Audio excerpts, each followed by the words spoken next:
Some cichlid supermoms raise their babies in their mouths.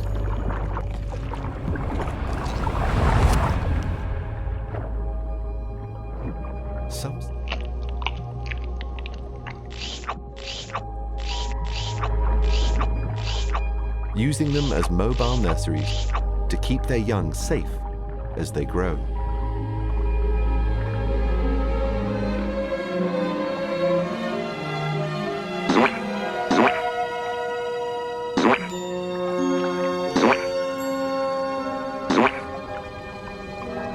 Keeping your baby safe is an around-the-clock challenge.